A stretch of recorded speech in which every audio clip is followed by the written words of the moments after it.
I was pumping gas, most definitely, and printing T-shirts and selling ink pens, and I mean, anything and everything. There was a guy who I worked with many years ago, and we were talking about success and money and all that stuff. And he told me this one thing. He said, money doesn't change anybody. Money reveals them. Same thing with success, and I believe that, wholeheartedly. I'm still exactly the guy that used to pump gas, I'm still the guy that was a mechanic for a minute, I'm still, exactly. I just happen to have a weirder job at the moment. If we could celebrate every breath that we take, because nothing's a guarantee. If we could celebrate the breath and the exhale, which is being alive, without, oh, my car won't start. There are things that are very, very important in life that we don't think about, And one of the most worrisome things that I went through for years is you're freaked out about your past. You're worried, you're scared to death of the future, but the now doesn't exist. And I think that's a grave mistake that we make. By the time you were 15, that you had lived in 20 different homes, is that true? My mom liked to move a lot. A lot. A lot? Yeah. One time we moved from one house to the house next door. So how do you adjust? How do you get to be, if you're going in a different school all the time? Well, it was kind of normal. We didn't know anything else, you know. So for us, it was kind of normal. I moved to Los Angeles in 1983, and was basically an unemployed musician, and a buddy of mine, Nicolas Cage. Yeah. I was filling out job applications, and Nick suggested that I meet his agent because he felt I should be an actor. Why? Don't know. Don't know. Still don't know. Okay. But no, so you never seriously thought about it until Nicolas Cage mentioned it. Yeah, I mean, and for me, it was really just, I just thought, well, at this point, I'll do anything. I just got to pay the rent, I was on the verge of being evicted. And... So you consider yourself lucky? Very lucky, yeah. But you have to have talent to meet the luck, right? Somebody hands you the ball, and you run, I mean, and if you get hit, you get hit, or maybe you make it through. You never know. But I mean, I just know that somebody handed me the ball at a certain point, and I was hungry enough to keep running, and I'm still running. I maintain a hunger, but not an ambition. You went to play music when you quit school. You didn't go to become an actor. I started playing the guitar at the age of 12. Yeah, it was the first real passion that I had. So I literally don't remember going through puberty because I locked myself in a room at the age of 12, 13, and just played the guitar, learned things off records, and taught myself how to play. And it was my life. And it was the only solace.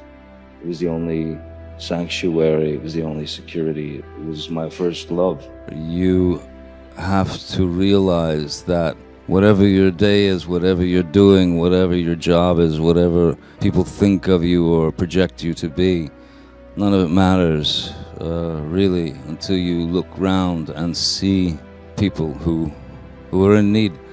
And I think probably the best benefit of my job is to help to make people smile who otherwise wouldn't or couldn't have a smile on their face. So, yeah, that's my deal. To go into a place where, I spent time in Great Ormond Street, where it was, I was the parent when my daughter was ill, and it was, I've known darkness in my life, but that was the darkest period ever, I'd always kind of done these visits, but after that, the visits became more and more important because the kids, bless them, they're so strong, they're so courageous, but the parents are the ones who are slowly dying. And to be able to bring a smile or a giggle to these people it means everything in the world to me. Do you look back and say, look, I did what I wanted to do, it's defining of me? There were other things that I probably should have done, not from my perspective. I mean, from my point of view, I did the right things. Every film that I've done, I'm happy that I made that choice. I don't have any regrets whatsoever. Most people would say that if you wanted to be a leading man in a traditional way, it was yours there for the taking, and you didn't want that. I think any actor, given a certain amount of success or given a certain amount, somebody hands you the ball, you run with it. Any actor could do that. But it's not me. It wasn't me. I was on a television series for 3 or 4 years, about 4 seasons. And I was, without question, a product. Not my own product. I was somebody else's product. And they shoved me down the throats of America, and it was a very uncomfortable situation. And I swore to myself that when I got off that show, I would do what I wanted, the way I wanted to do it.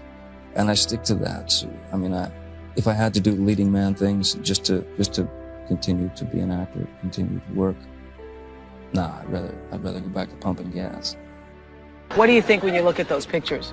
No, really. What do you think? No, it was a strange time because I had become this product, and it made me very uncomfortable. Yeah, because I Being sort of labeled a heartthrob. Well, they just started to build this image, and it had nothing to do with me.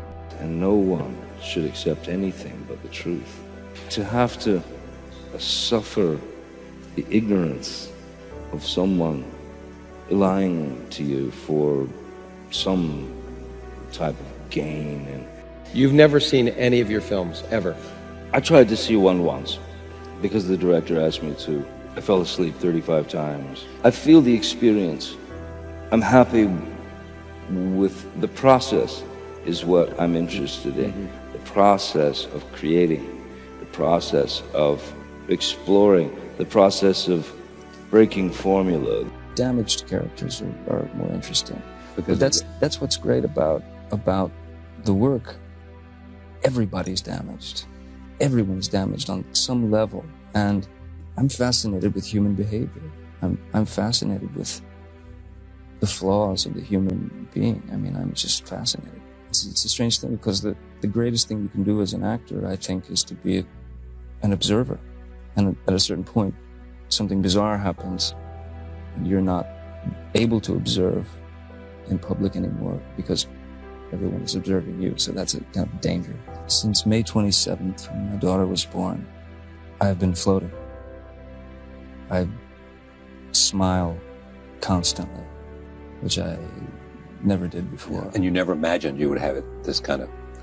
No, you can never, everybody tells you and you know what they're experiencing, it's going to be something, sublime, but no, you just don't, you can't imagine it until it actually happens. When you see this little angel arrive, she's everything. The baby is everything. It's so amazing, my little family. It's just it's unbelievable.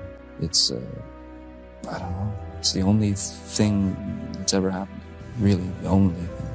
Everything else is smoke. Well, were you worried when you turned 50? No, it was like, it was just a wake up, it's another day, and everybody makes a deal about, the idea of, 50, half a century and stuff like that. It felt like 40 to me. It just felt like another decade, really, I mean, both grown-ups and kids love him so much. What is it about him, you think, that makes... Well, for one, I think he's a major talent. 2, he's awesomely good-looking.